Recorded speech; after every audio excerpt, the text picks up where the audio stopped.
Olá pessoal, Shalom Adonai a todos. Esse é mais uma aula do curso teológico pelo CTPB, Seminário de Ensino Teológico Educacional no estado da Paraíba. Eu sou o pastor Marcos e hoje nós estamos com a segunda parte da matéria Eclesiologia. Eclesiologia é a ciência que estuda a igreja. E hoje nós vamos estar dando continuidade, à aula anterior, onde nós estivemos falando ali no começo da igreja, como aconteceu, como a igreja nasceu, onde foi fundada a primeira igreja, quem foi o fundador, quem é o fundador, E nós vamos entrar aí nas perseguições da igreja, ou a igreja, as perseguições à igreja do Senhor Jesus. E antes de entrar nessa matéria, quero estar falando para vocês sobre o que é a igreja, como a igreja é composta, A igreja, ela é uma congregação, ela é composta de crentes. Então, não existe igreja sem cristão, como também não pode existir cristão sem igreja, tá bom? Então, eu sou o pastor Marcos, sou, pela graça de Deus, o pastor presidente e fundador deste seminário, e juntamente com o pastor Rogério Souza, que é o meu vice-presidente, também um braço forte aí nos estudos teológicos aqui do nosso seminário, tá? Pastor Rogério Souza, para quem não sabe, é especialidade em escatologia. Então quero mandar um abraço aí desde já para o meu querido pastor Rogério Souza. Então você que é o nosso aluno do CTPB, do curso básico de teologia, nós vamos prosseguir com o nosso estudo acerca da igreja. Você vai abrir a sua apostila na página de número 3, tá bom? Abra a sua página, sua apostila na página de número 3.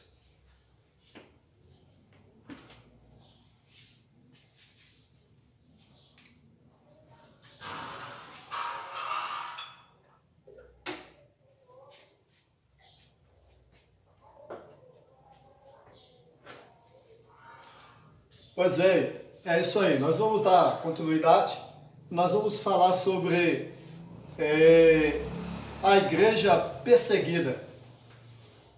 Um dos primeiros perseguidores da igreja do Senhor, e foi os judeus que perseguiram os cristãos porque estes pregavam a Jesus como verdadeiro Messias e porque permitiam que os gentios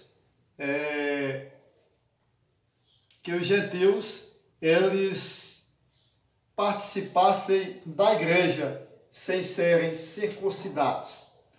A paz relativa desfrutada pela igreja de Jerusalém logo após o martírio de Estevão foi perturbada por uma perseguição mais severa instigada em 44 depois de Cristo. Essa perseguição se faz sentir não somente no território judaico, mas por toda a parte onde era pregado o Evangelho.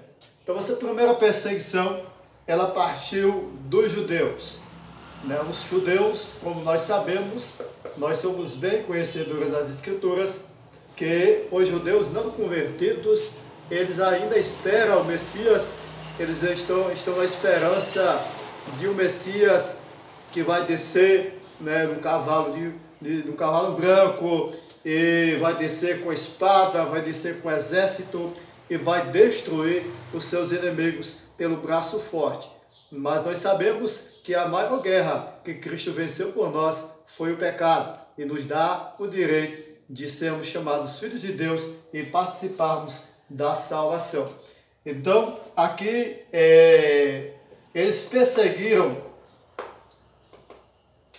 os crentes porque eles pregavam Jesus verdadeiro Messias e porque permitia que os gentios participassem da igreja sem serem circuncidados. Ou seja, a salvação pela lei, ela veio para os judeus, né? Ela veio para o povo judaico, mas pela graça o Senhor Jesus, ele veio, pois a própria Bíblia vai dizer que ele veio para os seus, mas os seus não o aceitaram. Então, para nós que acreditamos, que aceitamos, ele nos deu o direito de sermos chamados filhos de Deus. Então, a salvação, ela veio para os judeus, mas pela graça, né, nós alcançamos a salvação.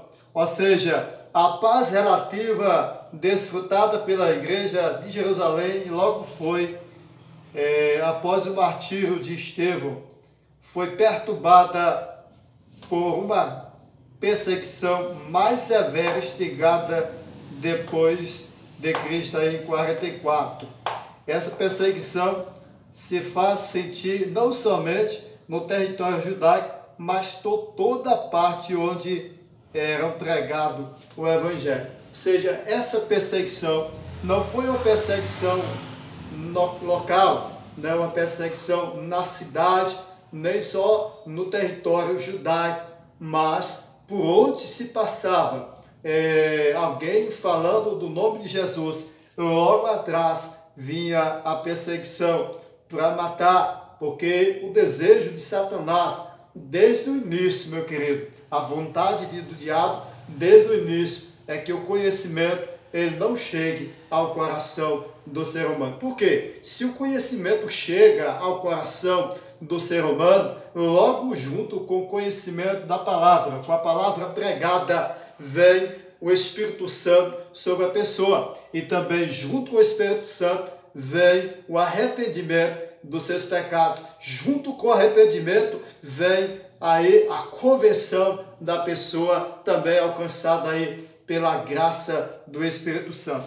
Então, a primeira perseguição aí mostrada aqui na nossa apostila foi pelos judeus. A igreja perseguida pelos romanos. Agora, os romanos consideravam os cristãos como, primeiro, antissociais. Segundo, desleais ao imperador. Terceiro, marginais. Quarto, ateus. Quinto, anárquicos. Sexto, antropófagos. Sétimo, incendiários. Então, os judeus, eles consideravam os cristãos aí como antissociais, ou seja, um povo que estava fora da sociedade, né? A expressão antissociais do cumprimento dos romanos naquela época sempre incluía o louvor a um deus pagão. Muitos cristãos não gostavam de dizer bom dia ao seu vizinho, pois com simples cumprimento eles que invocavam o nome de um deus chamado Júpiter, né? Este fato levou os cristãos a serem acusados de antissociais. Aí, convidado para jantar na casa do vizinho, o cristão se recusava a participar das cerimônias pagãs antes das refeições.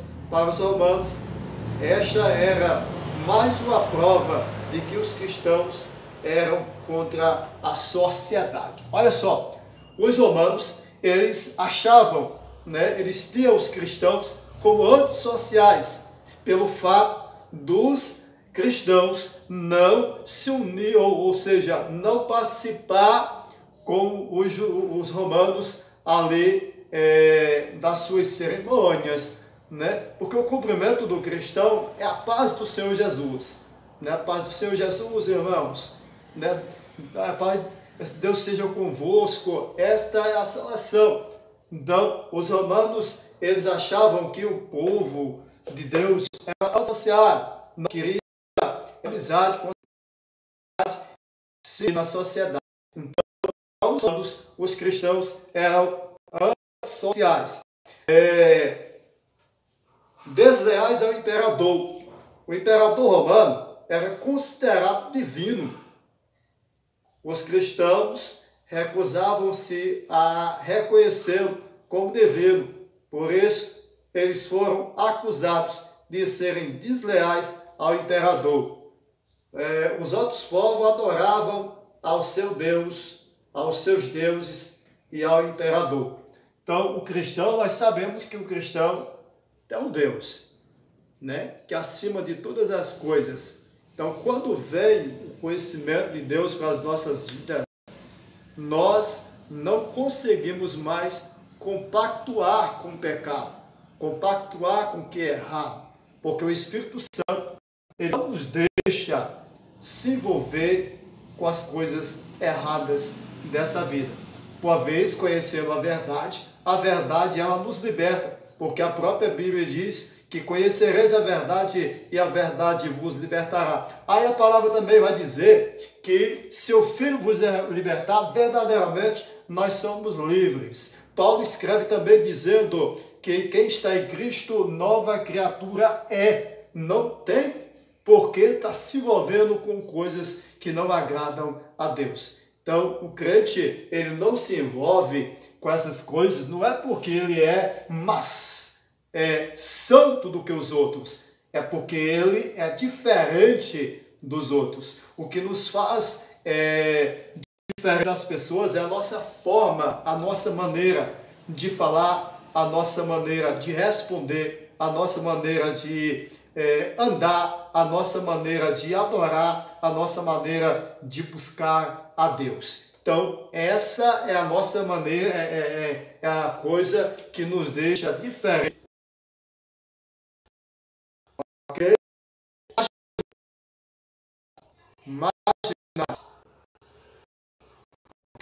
Também os judeus ou os cristãos como marginais. O cristianismo só passou a ser religião legal depois do século IV, através do imperador Constantino. Até então, os cristãos não tinham proteção por parte das autoridades. Eles se reuniam em lugares secretos, como as famosas catatumbas de Roma. As catatumbas eram vastas galerias subterrâneas, comumente de 2,60 metros a 3,30 m de largura e 1,5 metro a 2 metros de altura, estendendo-se por centenas de quilômetros no subsolo da cidade. Foram usados pelos cristãos como lugares de refúgio, culto, né? E sepultamento durante as perseguições imperiais. Teve uma época que durante 10 anos os cristãos foram caçados pelas cavernas e florestas, queimados, lançados às feras e mortos por todas as crueldades imagináveis das sepulturas dos cristãos. Neste período, varia os cálculos indo de 2 milhões a 7 milhões mortos.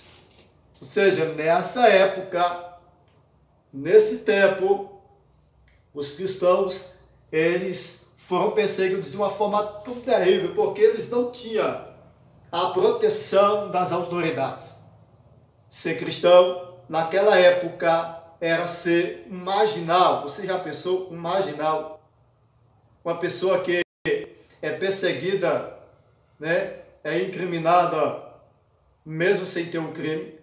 Então, eles eram considerados marginais, ok? Então, eles também eram considerados marginais. Então eles escondiam-se, eles adoravam nas catatumbas, nos cemitérios, escondidos. Hoje nós temos a liberdade de adorar o Senhor, nós temos a expressão, nós temos o direito, a expressão livre para falarmos de Jesus, para pregarmos o Evangelho, para adorarmos, orarmos, ler Bíblia, cantar louvores, mas antes, para adorar, para se reunir, eram nas cavernas, nos esconderijos, nas florestas, escondidos, onde os cristãos aí teve uma época, durante 10 anos aí, 10 anos de perseguição. Você já pensou, meu querido? 10 anos de perseguições, 10 anos de perseguição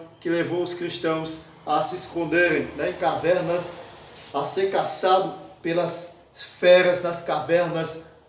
Diz a história que eles pegavam os cristãos e eles amarravam as pernas dos cristãos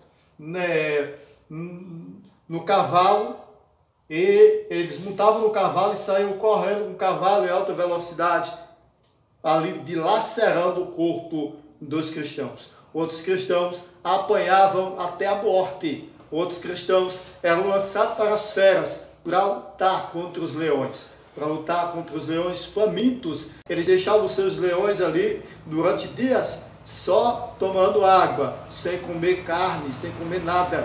Para quando eles juntassem os cristãos ali na arena, eles soltavam os cristãos para lutar com os leões. Então, essas eram as pequenas perseguições que a igreja sofria naquela época. Agora eu te pergunto, você que está me ouvindo aí, abrindo parênteses aqui, você acha que sofre perseguição? Você acha que está passando por lutas? Nós não estamos, mas nós estamos passando por um momento difícil que é impossível a gente não falar, até porque nós estamos numa lição da CPAD, uma lição que tem por tema a igreja sobre ataque, ok? Então o diabo ele está atacando a igreja de todas as formas. Se ele vê que ele não ganha no braço, ele ganha na inteligência. Porque para muitos pensam que Satanás ele é burro, ele é um idiota, mas não é. Ele é bem inteligente, ok? Então não se confunda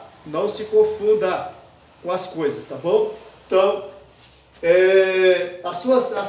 aquelas catatumbas, elas tinham de 2,60 metros de comprimento, por 3,30 de largura, e a altura também ali era de 1,5 metro. Então davam para eles ficarem ali dentro daquelas catatumbas, e ali eles falavam do amor de Cristo. Olha só, eles usavam aquele lugar como lugar de refúgio, sepultamento, durante as perseguições imperiais. Até para sepultar um cristão naquela época era escondido, ok? Não era legalizado a sepultura de um cristão naquela época.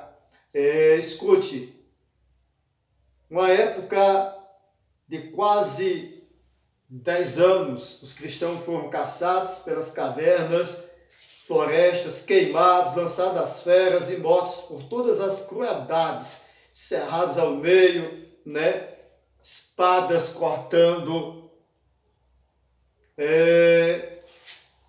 Da sepultura dos cristãos, nesse período, varia os cálculos de 2 milhões a 7 milhões de mortos. Você já parou para pensar 7 milhões de seres humanos, cristãos mortos, 2 bilhões de cristãos mortos por perseguição, por falar do amor de Cristo, para que essa Bíblia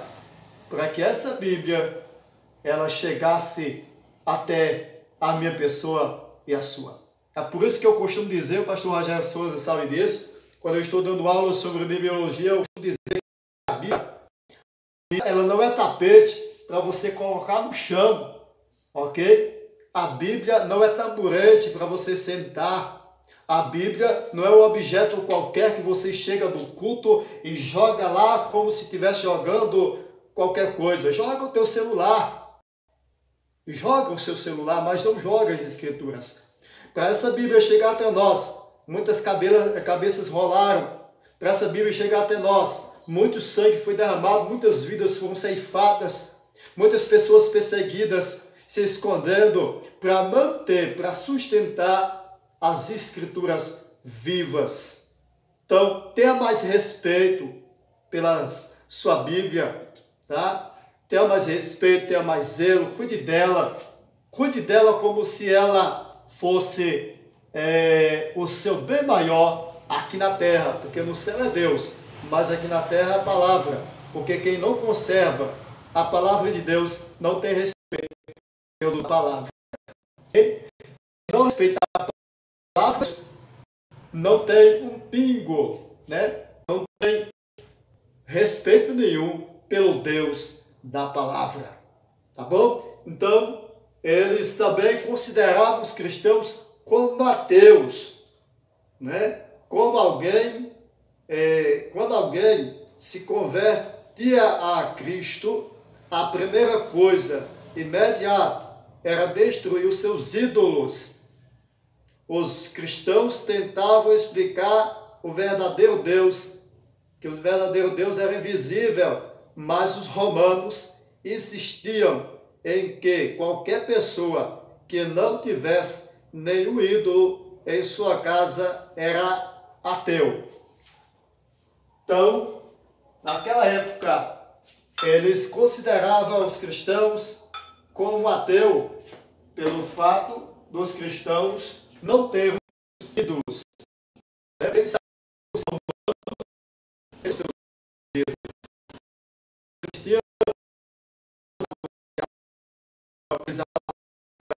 cristãos que, quando eles se convertiam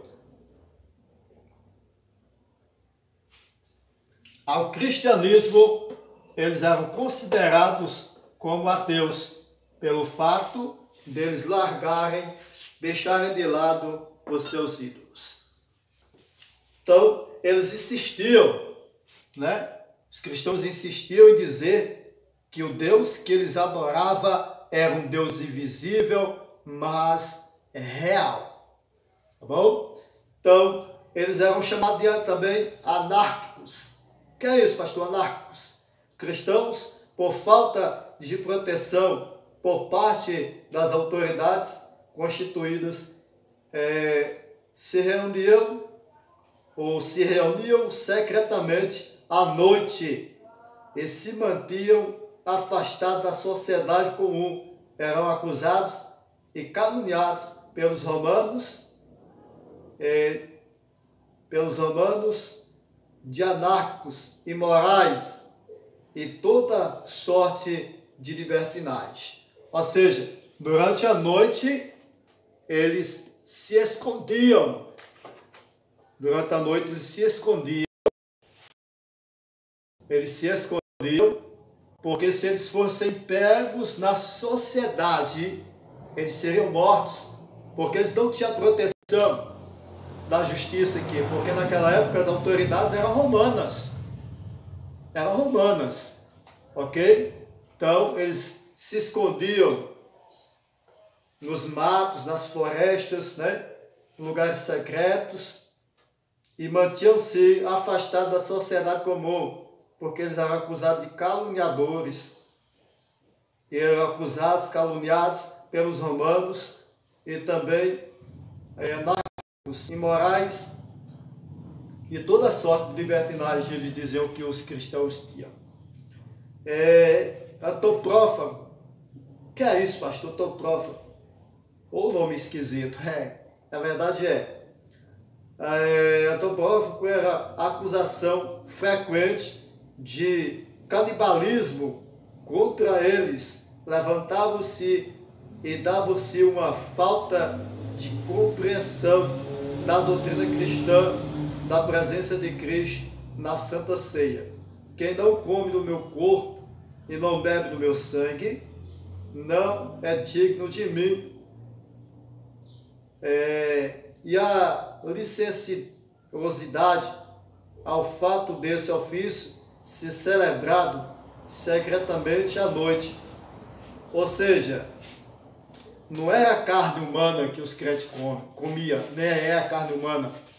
A Bíblia diz que, Paulo disse, olha, o que eu recebi do Senhor, eu também vos entreguei, que o Senhor na noite tomou o pão. O pão é pão.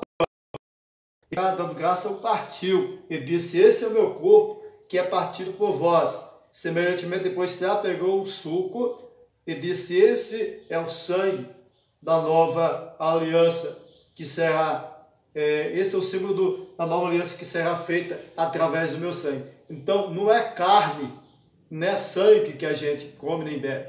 A gente come o pão, que é o símbolo do corpo de Cristo, e o suco, que é o símbolo do sangue. Então, eles acusavam os crentes de canibalismo. Canibalismo é a pessoa que come carne humana. Então, eles procuravam de todas as formas atacar a igreja do Senhor. Agora, para terminar essa primeira parte da aula, eu quero estar falando também sobre eles também condenavam, né, e acusavam os cristãos de incendiários. Né? Grande parte da cidade de Roma foi construída por um gigantesco incêndio. Foi destruída, perdão, por um gigantesco incêndio. Esses cristãos, possuidores de muitos títulos degradantes, foram apontados como causadores do sinistro incêndio no templo e nas casas. Foram destruídos. O número de vítimas era incalculável.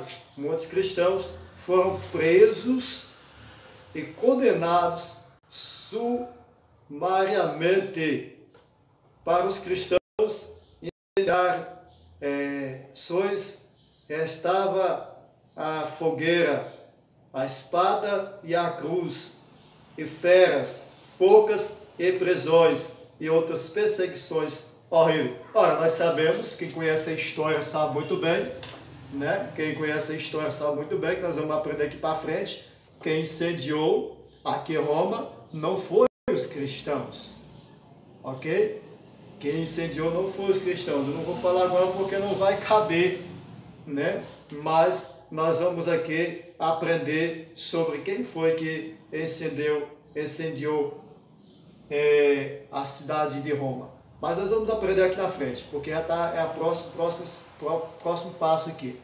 Então, para os cristãos que eram acusados disso, o que podia esperar era a cruz. Outra coisa que esperava era ser queimado vivo. Amarravam seu cristão no tronco, rodeavam de lenha, de madeira, tocavam fogo e assistiam de longe aquele cristão ser queimado vivo. A Bíblia nos conta acerca de dois heróis da fé. Um dos heróis era John Hus. John Hus, ele, por amor do Evangelho, ele foi pego, né, em uma perseguição, e pegaram e amarraram John Hus em uma estaca e disseram, olha, se você negar, você vai ser liberto. Se você não negar, você vai ser queimado. Ele, em poucas palavras, disse, olha, vocês estão matando um pequeno patinho, mas Deus levantará um grande cisne. 100 anos depois, a história diz que Deus levantou um homem chamado Lutero para trazer libertação aos cristãos, para trazer a verdade que estava escondida dentro da igreja católica, ou seja, dentro do romanismo. Ele arrancou ali dentro a verdade e trouxe até nós, ok? Então nós estamos finalizando aqui a primeira parte. Segunda parte aí nós vamos às maiores perseguições da igreja. Que Deus abençoe. Já já a gente volta novamente com mais uma lição, tá bom? Que Deus abençoe. Até já já.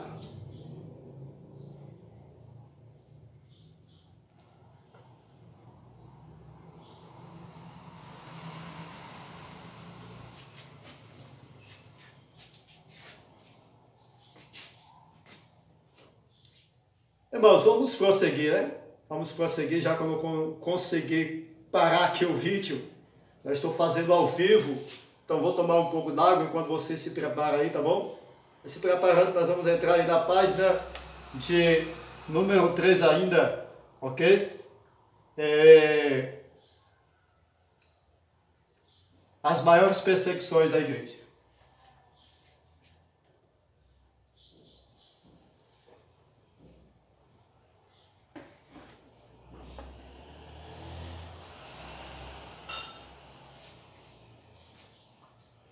É isso aí, pessoal. Vamos prosseguir com nossa aula, né?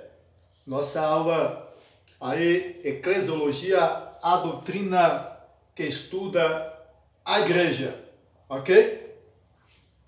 As maiores perseguições da igreja. Primeiro, né, o primeiro imperador aí, romano, que foi Nero, começou a perseguir, foi o primeiro imperador que começou a perseguir a igreja de Jesus Cristo. Em 64 depois de Cristo, ocorreu o grande incêndio de Roma, que eu acabei de falar para você aqui, né? O povo suspeitava de Nero. Este, para desviar-se de tal suspeito, acusou os cristãos e mandou que fossem punidos. Alguns foram vestidos de peles e despedaçados pelos cães. Outros morreram numa cruz em chamas. Nero mesmo cedeu o próprio jardim para o espetáculo. Ou seja, Nero, ele foi o primeiro, né, imperador que se levantou contra o povo de Deus. Nero toca fogo em Roma, e agora, né, toca fogo em Roma por momentos ali perturbado, né? Nero, ele tinha um problema aí, perturbação, então ele toca fogo em Roma e ele coloca a culpa agora nos cristãos. E os cristãos, eles, por suspeita, né, por Nero, ele acusa os cristãos de ter tocado fogo em Roma. E ele faz o seguinte: ele pega os cristãos, mata animais, veste ele com peles de animais sanguentadas e solta os cristãos para correr, onde os cães, eles correm atrás dos cristãos e eles despedaçam os cristãos ali em plena praça pública, ou seja, falando melhor, no seu próprio jardim, no jardim do seu próprio palácio, ok? Então, ele mandou que fossem punidos. Alguns foram vestidos de pele de animais, despedaçados pelos cães, outros morreram numa cruz e outros em chama, que eu acabei de falar aqui, né? Em chama. Ele mesmo cedeu o próprio jardim para o espetáculo. Então, Nero, ele era, né, um homem um imperador muito mau, muito cruel, imperador terrível.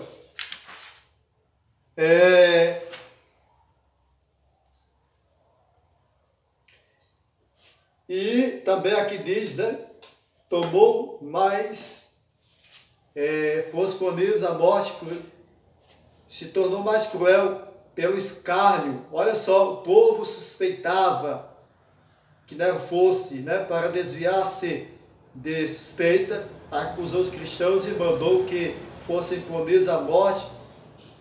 A morte dos cristãos se tornou mais cruel pelo escárnio, que fossem punidos, ou que acompanhou. Alguns foram vestidos de peles de animais, despedaçados pelos cães, outros morreram na cruz em chamas, ainda outros foram queimados depois do pôr do sol, para que para a cena iluminar nas trevas, ou para iluminar ali, né, com o clarão daquela fogueira a escuridão. Nero mesmo, cedeu o próprio jardim da sua casa para sepultá-lo. Então ele tanto matava os cristãos, como ele mandava sepultar no jardim da sua casa. Não sei o porquê, não sei qual o propósito de Nero aqui, mas ele fazia.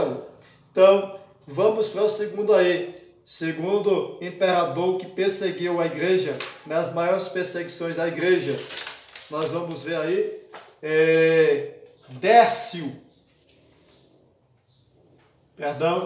Décio foi o segundo imperador que perseguiu a igreja, ok? No ano 250 depois de Cristo, o imperador Décio, estou lendo na sua apostila, decretou uma perseguição universal aos cristãos. Multidões pereceram sobre as mais torturas, exílio, prisões, trabalho nas minas, execuções pelo fogo, animais ferozes, a espada, Orígenes, um dos homens mais eruditos da igreja antiga, depois de ser preso e torturado, faleceu. Diocleciano foi o terceiro. Este, no ano de 303 depois de Cristo, decretou a segunda perseguição em todo o Império Romano. Os cristãos foram caçados pelas cavernas e florestas, queimados, lançados às feras, mortos por todas as crueldades imagináveis, um esforço sistemático por abolir o nome dos cristãos. Ou seja, aqui nós podemos perceber que as torturas eram as mesmas. As mais terríveis torturas eles enfrentavam, por amor do Evangelho. Aí eu te pergunto novamente, porque eu estou dando aula, mas ao mesmo tempo eu prego, eu dou lugar, eu deixo Deus usar, eu entro no mistério. Sou pentecostal, como diz o pastor Rogério Souza, eu sou pentecostal até o tano.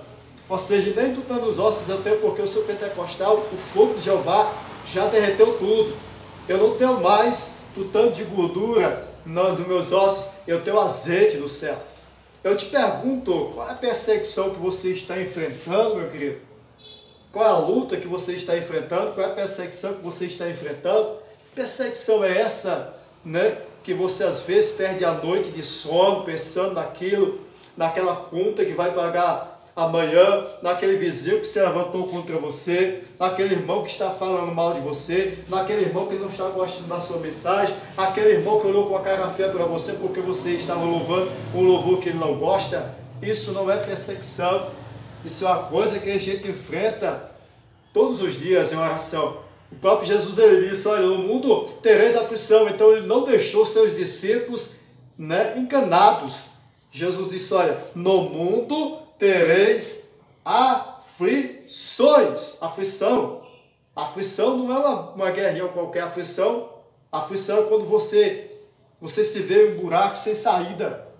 Aflição é quando alguém descobre que está com uma doença incurável e que o médico não pode curar. Então, isso é aflição, ok? Esses homens, eles se enfrentaram todos os momentos, todas as terríveis perseguições, torturas que você jamais imagina. Imagina aí, alguém arrancando os seus dedos, um por um, com alicate, dizendo, você nega Jesus? E você não. Tora o primeiro dedo. Você nega Jesus? Não.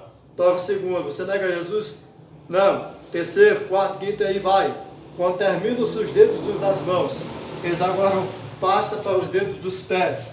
E quando eles arrancam os dedos dos pés, aí que a pessoa não nega, eles agora vamos fazer diferente. Vamos furar os olhos deles.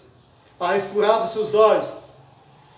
Eles continuavam, Vamos tirar aí, vamos arrancar a língua deles, vamos furar os seus ouvidos. E aquela pessoa não, aquele homem de Deus, aquela mulher de Deus, ela não se rendia. Por isso que eu sei que eles foram recebidos por Deus. Estão aguardando o grande dia da sua vitória, onde eu e você vamos fazer parte dessa grande vitória. Ok? Os apologistas daquela época, os apologistas defensores do cristianismo, entre mais temos Justino, né, que foi um mártir, né? O nome, por abolir o nome de cristãos, ou seja, perdão, os apologistas defensores do cristianismo eram os que mais se destacavam. Temos Justino, o mártir Tertuliano, Justino mártir. Vamos aprender um pouquinho sobre Justino aqui. Justino, o mártir, em 160 anos depois de nasceu, sequer na antiga Samaria, estudioso, diligente na filosofia, teve a atenção atraída pelos profetas.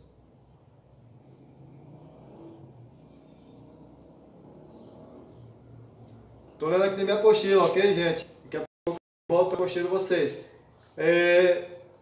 Atenção atraída pelos profetas hebreus, homens antigos, que todos são considerados filósofos, pelo contato com a mensagem profética, converteu-se ao cristianismo, acendeu-se imediatamente em minha alma uma chama de amor pelos profetas que são amigos de Cristo. Descobri que só essa filosofia é segura e proveitosa. Viajava no manto de filosofia, procurando ganhar pessoas para Cristo. Escreveu várias obras, né, que você pode encontrar, as obras apologéticas de Justino, defendendo o Evangelho contra as perseguições governamentais e as críticas pagãs. Escreveu a respeito de sua crença nas profecias do Velho Testamento e na segunda vinda de Cristo, na ressurreição e no milênio. Como Paulo, Justino se tornou um missionário. Os pagãos de Roma não permitiram que Justino continuasse ensinando, planejaram tirar-lhe a vida. Ele, entretanto, prosseguiu em seu testamento, até que foi decapitado. Depois de sua morte, foi acrescentado ao seu nome a palavra martírio, dando-lhe título de Justino, o martírio. Então, Justino, ele nasce em Samaria, na cidade de Siquém. Ele se torna um estudioso, diligente, formado, especialista na filosofia, mas Justino se converte ao Evangelho. Depois que se converte ao Evangelho, Justino agora passa a usar a filosofia dentro do Evangelho. Agora junta-se a filosofia e o Evangelho, e Justino prega o Evangelho. Até que um dia, Justino, com certeza, ele foi ameaçado, Foi ameaçado ali pelos romanos, pelos pagãos, e com certeza ele não cedeu, ao ponto de levarem Justino a ser decapitado. A morte cortando-lhe a cabeça, como João Batista. E depois que Justino morre, ele com certeza deixa aí as suas obras, que eu acredito que por intermédio das obras de Justino, muitas pessoas já chegaram ao Evangelho. A igreja, ela tem sido abençoada pelas obras escritas pelos cristãos da antiguidade, ok? Então, Nós temos a Bíblia como nosso manual de regra de fé, mas nós temos livros como auxiliar, ok? Então você não vai entender a Bíblia se você não tiver um livro que lhe explica o original, ok? Já pensou você que é brasileiro, que fala o português, você recebeu uma Bíblia na língua judaica, hebraica, você não vai entender. Então, por isso que a Bíblia foi traduzida para o português, para que eu e você entendesse as Escrituras, ok? Então, Justino, o mártir, né? Ele foi o que mais se destacou ali na Samaria, ali na cidade de Siquém. O outro aqui, o apologista, né, do qual nós vamos estar falando aqui, é Tertuliano. Tertuliano, ele foi aí de 160 a 220 depois de Cristo. Foi uma das personalidades mais originais e notáveis da igreja primitiva. Pai do cristianismo latino, nasceu em Cartago, na África, possuía grande erudição em advocacia, filosofia e história. O intenso fervor espiritual que demonstrava tornava sempre admirável ao que escrevia. Para Tertuliano, o cristianismo era uma grande loucura divina, mais sábio do que as mais excelentes filosofias humanas. Oh, glória! Oh, aleluia! Deu vontade até de falar mistérios. Meu Deus! Estudando esses homens aqui, a gente chega à conclusão, queridos, que nós precisamos melhorar mais. Nós precisamos melhorar mais. Eu, às vezes, estou pregando na igreja, que, como muitos sabem, eu sou pastor de igreja. Além de professor de teologia, pela graça de Deus, eu também sou pastor de igreja. Eu costumo dizer que a igreja ela tem que voltar, né, ao princípio. Por quê? Porque os homens da antiguidade, eles tinham mais segurança no que falavam.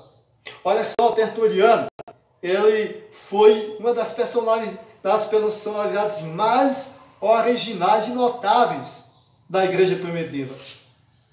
O homem era tão notado, era tão visto, era tão, tão visto, que ele foi chamado aí o pai do cristianismo latino. Ele também nasceu em Cartago, na África, possuía uma grande erudição em advocacia, em filosofia e história. Aí o intenso fervor espiritual que demonstrava tornava sempre admirável o que escrevia, ou seja, o que Tertuliano escrevia vinha de um fervor que vinha de dentro dele, algo que era revelado por Deus, né? E para Tertuliano, o cristianismo era uma grande loucura divina, que era mais sábio do que a mais excelente filosofia humana. Tertuliano, em outras palavras, está dizendo assim, olha, o Evangelho, ele, para muitos é loucura, mas dentro da filosofia, o Evangelho é mais sábio do que qualquer filosofia humana. Então precisamos melhorar, precisamos voltar, né, à antiguidade, precisamos voltar a ser melhor, precisamos orar mais, ler mais as Escrituras, buscar mais a Deus, ok? A igreja do Senhor, ela continua a mesma.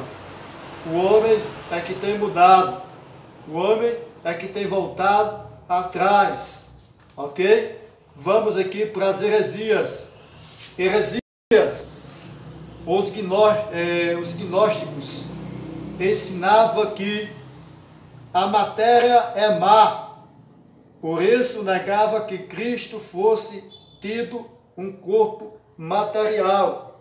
Assim, os gnósticos estavam negando não só a humanidade de Cristo, mas também a sua morte e ressurreição.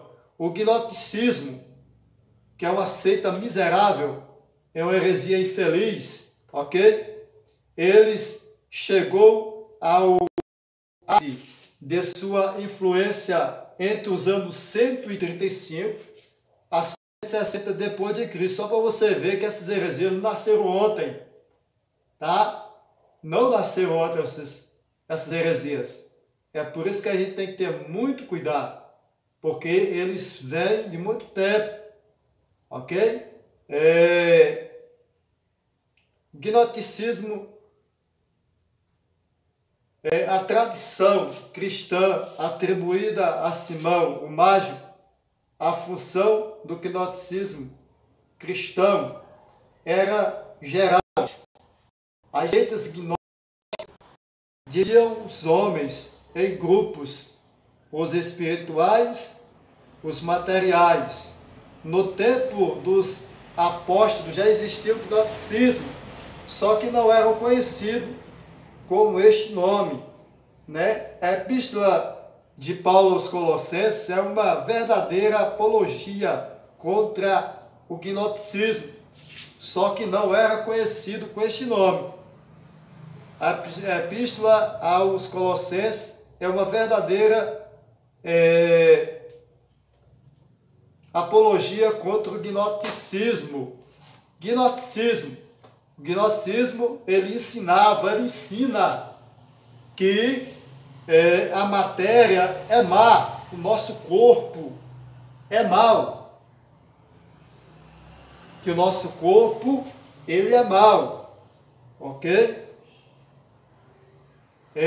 Por isso negava que Cristo tivesse nascido de um corpo material, por o homem ter, ou seja, por a carne ser, né, má, corrompida pelo pecado.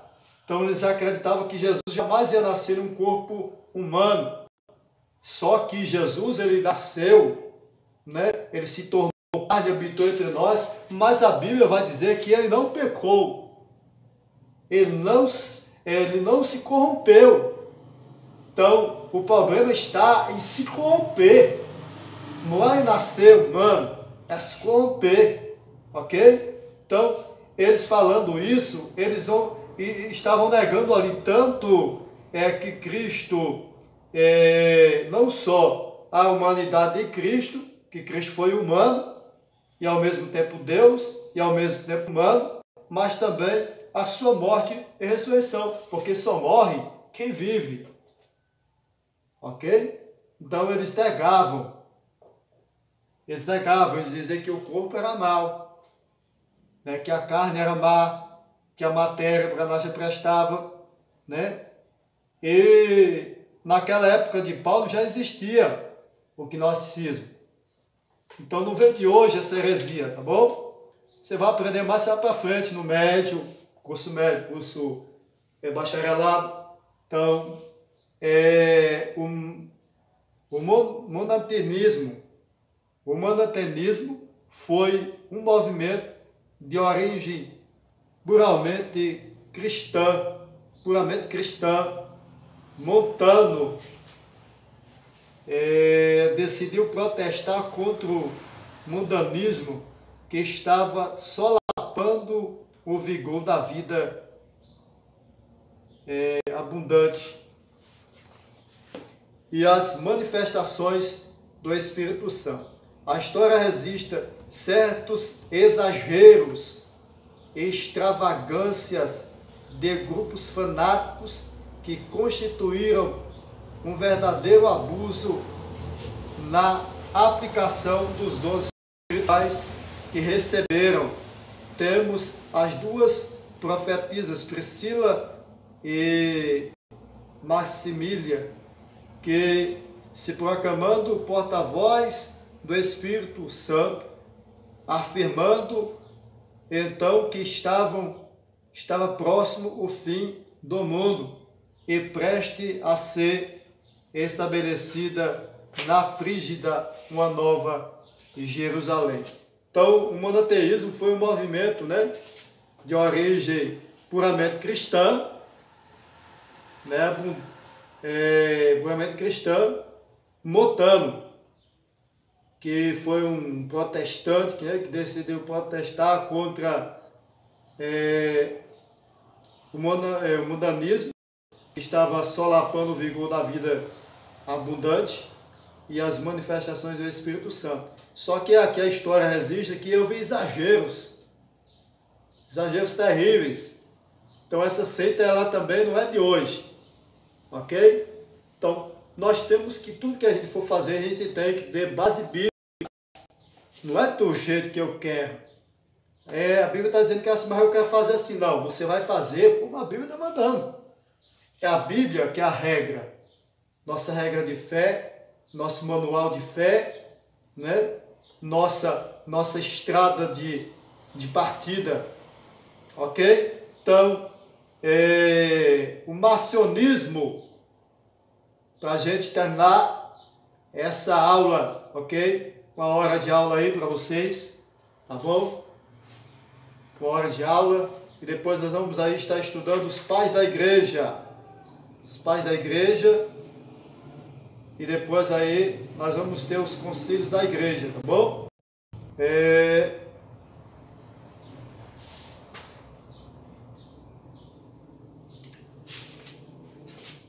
O marcionismo, Marcião, o fundador do marcionismo, abastado e armador, nascido em Sinop, na Ásia Menor, transferiu-se para Roma por volta de 139 depois de Cristo. Ele atacava toda forma de legalismo e judaísmo, afirmando que Paulo era o único apóstolo que tinha realmente entendido o Evangelho. Para os macionismo, o maçonista, o mundo teria sido criado por um Deus inferior, ou seja, o Deus do Velho Testamento. Separava o cristianismo de suas raízes históricas de modo tão radical quanto fizeram as teorias gnósticas mais abastadas, ou abstrata, né? O macionismo espalhou-se muito, notadamente no Oriente, e existiu até o século V. Essa acabou, graças a Deus, essa foi embora. Nessa heresia aqui ela não continuou. Mas esse Marciano, ou Marcião, né? Perdão, Marcião, o fundador do marcionismo, ele ensinava que Paulo era o único, né? O único apóstolo que entendeu de verdade o cristianismo. Ele tentava separar o cristianismo de suas raízes históricas. Ele também foi tão radical, né, quanto as teorias gnósticas. Teoria lá de que a matéria para nada presta, né? E a Bíblia diz que tanto esse corpo que nós estamos vivendo hoje, quanto o corpo que vai ser incorruptível, ele vai ser transformado esse corpo. Então esse corpo aí, ele vai ser o pó, mas um dia ele vai ressurgir para a transformação em um corpo incorruptível. Então, ele ensinava também que o mundo foi criado por um Deus inferior, um Deus com D minúsculo. Não um Deus maior, mas um Deus qualquer. Só para você ver como é o pensamento das pessoas que se deixam ser levadas por um caminho que não é bom. Ok? Então, próxima aula aí, nós vamos para os pais da igreja. Tá bom? Que Deus te abençoe, que Deus te guarde, que Ele faça resplandecer sobre ti o seu rosto e te dê a paz. Shalom Adonai, Yeshua, Hamashia, Bate, Yahu, para todos. Grande abraço, que Deus abençoe. Até a próxima, em nome de Jesus.